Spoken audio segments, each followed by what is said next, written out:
আসসালামু আলাইকুম। গণমাধ্যমে সম্মানিত সাংবাদিক ভাই ও বোনেরা, আজকে আপনারা কষ্ট করে এখানে উপস্থিত হয়েছেন। আমরা নির্বাচনে খুব কাছাকাছি সময় পৌঁছে গেছে। আপনাদের সবাইকে আন্তরিকভাবে ধন্যবাদ। আসন্ন জাতীয় সংসদ নির্বাচনকে সামনে রেখে বিএনপি চেয়ারম্যান জনাব তারেক রহমান গতকাল দলীয় ইশতেহার ঘোষণা করেছেন। এই ইশতেহার দীর্ঘদিন যে দমন এবং নিপীড়ন বিএনপি এবং সকল গণতান্ত্রিক রাজনৈতিক দল যে অভিযাত্রার মধ্য দিয়ে গিয়েছে এবং গত জুলাইয়ের যে গণ অভ্যুত্থান, ধারাবাহিক যে রাজনৈতিক সংকট, তার প্রেক্ষিতে ভেঙে পড়া রাষ্ট্র কাঠামোকে নতুন করে সাজানোর জন্যই এই পরিকল্পনা। বিএনপির প্রতিষ্ঠাতা শহীদ প্রেসিডেন্ট জিয়াউর রহমানের ঐতিহাসিক 19 দফা, দেশনেত্রী বেগম খালেদা জিয়ার ভিশন 2030 এবং জনাব তারেক রহমানের ঘোষিত 27 দফা ও 31 দফার ধারাবাহিকতা এবং সমাজের সকল শ্রেণীর ও পেশার মানুষের মতামতের উপর ভিত্তি করে সার্বিক সমন্বয়ে প্রণীত এই ইশতেহার রাষ্ট্র ব্যবস্থা সংস্কার, বৈষম্যহীন উন্নয়ন, অর্থনৈতিক পুনর্গঠন এবং জাতীয় সংহতিকে সর্বোচ্চ গুরুত্ব দিয়েছে। জনগণের ভোটে রাষ্ট্র পরিচালনার দায়িত্ব পেলে ইশতেহারের প্রতিটি অঙ্গীকার বাস্তবায়নে বিএনপি দৃঢ় প্রতিজ্ঞ থাকবে ইনশাআল্লাহ। ইশতেহারে নারীর ক্ষমতায়নে পরিবারের নারী সদস্যদের নামে ফ্যামিলি কার্ড, কৃষকের ন্যায্য মূল্য নিশ্চিত করতে কৃষক কার্ড এবং কৃষি বীমার কথা বলা হয়েছে। মানবিক স্বাস্থ্যসেবা করতে 1 লাখ স্বাস্থ্যকর্মী নিয়োগের পরিকল্পনা তুলে ধরা হয়েছে, যার মাঝে শতকরা 80% হবেন নারী। শিক্ষাক্ষেত্রে মিড ডে মিল, বিনামূল্যে স্কুল ড্রেস, বাধ্যতামূলক তৃতীয় ভাষা শিক্ষা, কারিগরি ও ভোকেশনাল শিক্ষা এবং মূল্যবোধ ভিত্তিক নীতির কথা বলা হয়েছে। একই সঙ্গে তরুণদের জন্য কর্মসংস্থান, বাস্তবভিত্তিক ও বহুমুখী দক্ষতা উন্নয়ন, স্টার্ট আপ সহায়তা, ফ্রিল্যান্সিং প্রশিক্ষণ এবং স্কুল, কলেজ, ক্যাফে ও লাইব্রেরিতে পর্যায়ক্রমে ওয়াইফাই চালুর প্রতিশ্রুতি দেওয়া হয়েছে। পরিবেশ সুরক্ষা, ক্রীড়ার উন্নয়ন, ধর্মীয় ও সামাজিক সম্প্রীতি, ডিজিটাল অর্থনীতি এবং প্রবাসী ও বিশেষ চাহিদা সম্পন্ন জনগোষ্ঠীর কল্যাণেও সুস্পষ্ট রূপরেখা তুলে ধরা হয়েছে। বিচার বিভাগের স্বাধীনতা, দুর্নীতির বিরুদ্ধে কঠোর অবস্থান, সকল ধর্মাবলম্বী মানুষের ধর্ম পালনের ক্ষেত্রে ধর্ম যার যার রাষ্ট্রসভার নীতি এবং তার উপর ভিত্তি করে সামগ্রিকভাবে সবার আগে বাংলাদেশ মূলমন্ত্রে গণতন্ত্র ও সার্বভৌমত্ব প্রতিষ্ঠার অঙ্গীকার করা হয়েছে। 2034 সালের মধ্যে $1 ট্রিলিয়ন অর্থনীতি গড়ার লক্ষ্যে জনাব তারেক রহমানের নেতৃত্বে আগামীর বিএনপি সরকার ইনশাআল্লাহ একটি ন্যায়ভিত্তিক, সমন্বিত ও শক্তিশালী বাংলাদেশ গড়ে তুলবে। আজকের দিনের শুরুতেই আমরা দেখলাম বিশ্বখ্যাত গণমাধ্যম রয়টার্স বিএনপি চেয়ারম্যান জনাব তারেক রহমানের নেওয়া একটি সাক্ষাৎকারের উপর বিশেষ প্রতিবেদন প্রকাশ করেছে। তারা জনাব তারেক রহমানকে আগামীর প্রধানমন্ত্রী হওয়ার পথে সবচাইতে এগিয়ে আছেন বলে সুস্পষ্টভাবে উল্লেখ করেছেন।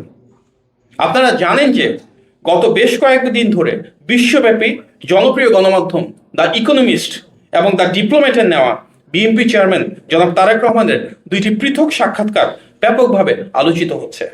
2টি সাক্ষাৎকারই আগামীর বাংলাদেশ নিয়ে তার চিন্তা ভাবনা উঠে এসেছে এবং বিভিন্ন গ্রহণযোগ্য জরিপের ভিত্তিতে তারা জনাব তারেক রহমানকে আগামীর বাংলাদেশের প্রধানমন্ত্রী হিসেবে উল্লেখ করেছেন, যা জাতিকে অনুপ্রাণিত করেছে।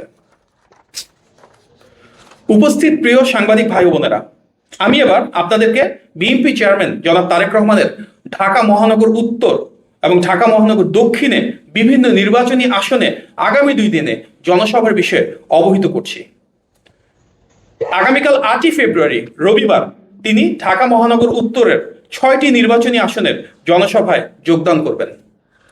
ঢাকা 17 আসনে জনাব তারেক রহমানের নিজ নির্বাচনী এলাকায় ইসিবি চত্বরে দুপুর 2টায়, ঢাকা 16 আসনে জনাব আমিনুল হকের নির্বাচনী এলাকায় পল্লবী 2 নম্বর ওয়ার্ড লালমাঠ তথা মেট্রো স্টেশনের পাশে দুপুর 2:40 ঢাকা 15 আসনে জনাব শফিকুল ইসলাম খান মিল্টনের নির্বাচনী এলাকায় মিরপুর 10 নং গোল চত্বর সংলগ্ন সেনপাড়া পর্বতে আদর্শ উচ্চ বিদ্যালয়ে দুপুর 3:30 ঢাকা 14 আসনে সানজিদা ইসলাম তুলির নির্বাচনী এলাকায় ন্যাশনাল বাংলা উচ্চ বিদ্যালয়ে, যেটি মিরপুর মডেল থানার বিপরীতে, সেখানে বিকেল 4:20 ঢাকা 13 আসনে ববি হাজ্জাজের নির্বাচনী এলাকায় শ্যামলী সিনেমা হলের পশ্চিম পাশে শ্যামলী ক্লাব মাঠে বিকেল 5:10 এবং ঢাকা 11 আসনে জনাব এম এ কাইয়ুমের নির্বাচনী এলাকায় বাড্ডার সাঁতারকুলে সেন্ট ভ্যালি মাঠে সন্ধ্যা 6টায় জনাব তারেক রহমান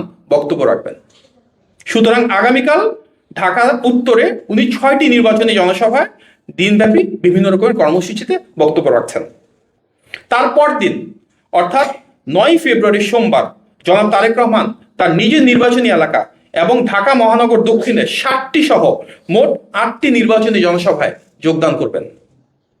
ঢাকা 17 আসনে তার নিজের নির্বাচনী এলাকায় বনানী কামাল আতাতুর্ক এভিনিউ খেলার মাঠে সকাল 11টায়, ঢাকা 10 আসনে শেখ রবিউল আলম রবির নির্বাচনী এলাকা কলাবাগান ক্রীড়াচক্র মাঠে দুপুর 12টায়, ঢাকা 8 আসনে জনাব মির্জা আব্বাসের নির্বাচনী এলাকায় পীর জঙ্গি মাজার রোডে দুপুর 1টায়, ঢাকা 9 আসনে জনাব হাবিবুর রশিদ হাবিবের নির্বাচনী এলাকায় বাসাবো তরুণ সংঘ মাঠে দুপুর 2টায়, ঢাকা 5 আসনে জনাব নবিউল্লাহ নবীর এলাকায় যাত্রাবাড়ি শহীদ ফারুক রোডে দুপুর 3টায়, ঢাকা 4 আসনে জনাব তানভীর আহমেদ রবিনের নির্বাচনী এলাকায় জুরাইন দয়াগঞ্জ রোডে বিকেল 4টায়, ঢাকা 6 আসনে জনাব ইশরাক হোসেনের নির্বাচনী এলাকায় ধূপখোলা মাঠ সেখানে বিকেল 5টায় এবং ঢাকা 7 আসনে জনাব হামিদুর রহমান হামিদের নির্বাচনী এলাকায় লালবাগ বালুর মাঠে সন্ধ্যা 6টায় নির্বাচনী জনসভায় জনাব তারেক রহমান যোগদান করবেন।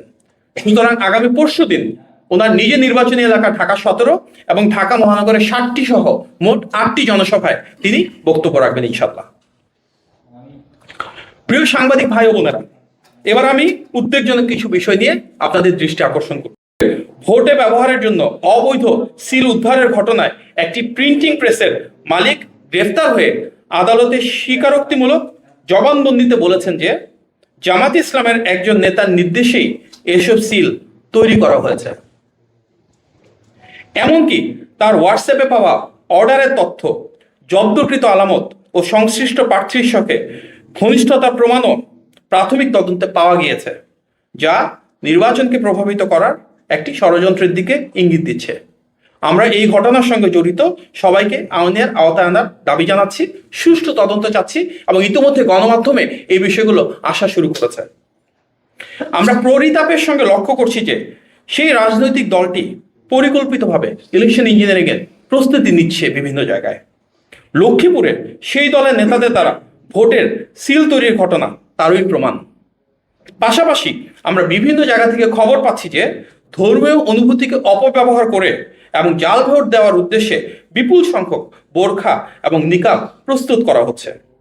এই পরিপ্রেক্ষিতে নির্বাচন কমিশনের প্রতি জোরালো আহ্বান জানানো যাচ্ছে যে প্রতিটি ভোট কেন্দ্রের নারী কক্ষে অবশ্যই পর্যাপ্ত সংখ্যক নারী পোলিং অফিসার নিয়োগ নিশ্চিত করতে হবে। আইন ও বিধিমালা অনুযায়ী মুখমণ্ডল খুলে ভোটের শনাক্তকরণ কার্যকরভাবে সম্পন্ন করতে হবে।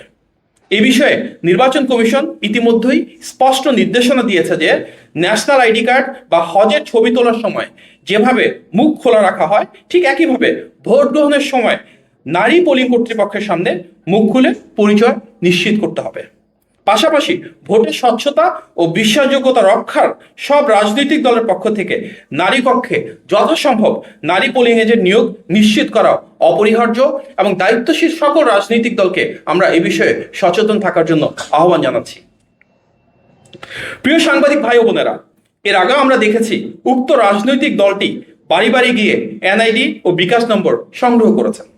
এসব ঘটনার কারণে জাল ভোটের আশঙ্কা উড়িয়ে দেওয়ার কোনো সুযোগ নেই। এমনকি অতিরিক্ত ব্যালট ছাপানোর প্রস্তুতির তথ্য আমরা পেয়েছি। এ বিষয়েও আমরা সবার সদয় কামনা করছি যেন সচেতন থাকেন। আমরা দেখলাম রাজধানীর পুরাতন ঢাকার সূত্রাপুরে সেই দলেরই একজন নেতার বাড়িতে অভিযান চালিয়ে ক্রিকেট খেলার 152টি স্ট্যাম্প উদ্ধার করেছেন আইন শৃঙ্খলা বাহিনীর সদস্যরা।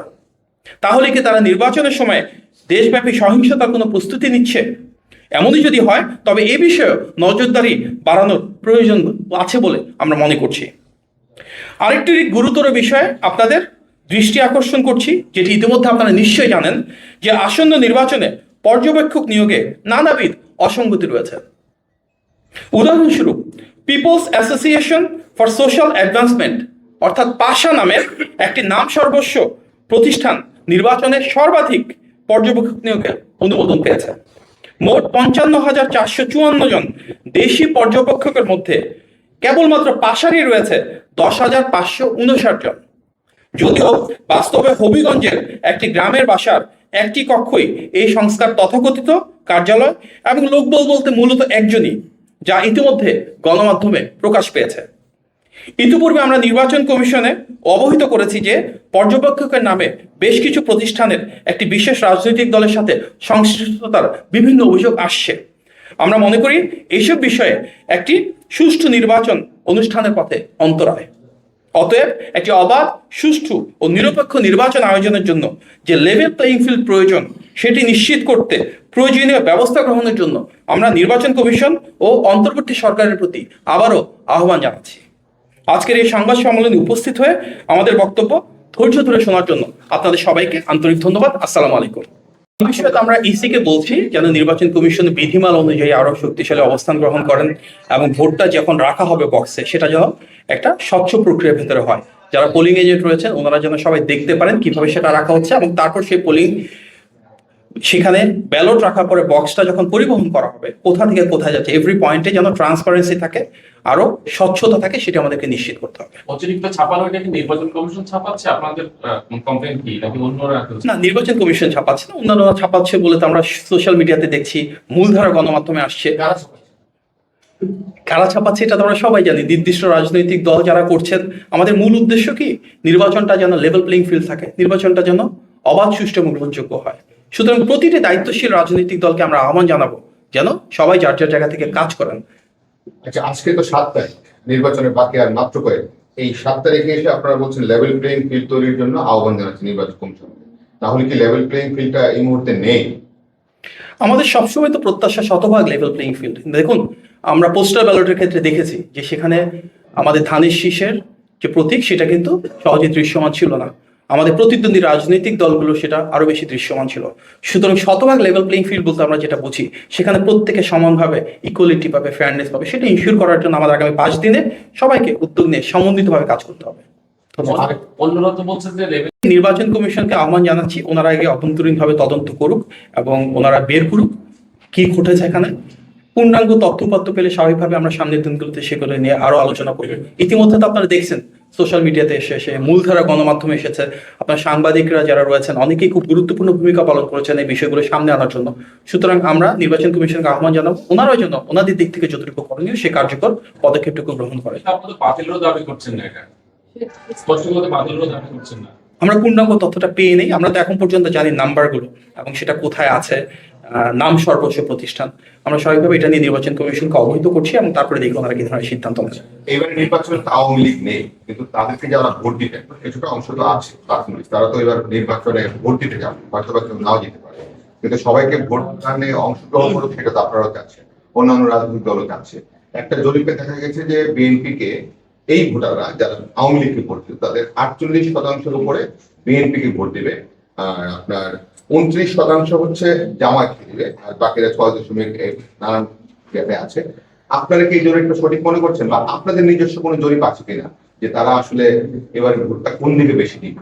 না, আমরা দল ভিত্তিক কোনো জরিপ করিনি। আমরা আমাদের মতো যে অভ্যন্তরীণ জরিপ আছে সেখানে বিভিন্ন শ্রেণীর, পেশার, বয়স, ডেমোগ্রাফির উপর বেস করে করছি এবং আমরা আশাবাদী ইনশাআল্লাহ বাংলাদেশের সংখ্যাগরিষ্ঠ মানুষের ভালোবাসার দল হিসেবে, সবচেয়ে জনপ্রিয় বড় রাজনৈতিক দল হিসেবে ইনশাআল্লাহ আমরা সরকার গঠন করব। এখানে নির্দিষ্ট রাজনৈতিক মতাদর্শে কাউকে নিয়ে আমরা পৃথক কোনো জরিপ করছি না। কিন্তু এই ইয়াটা যে দিয়েছি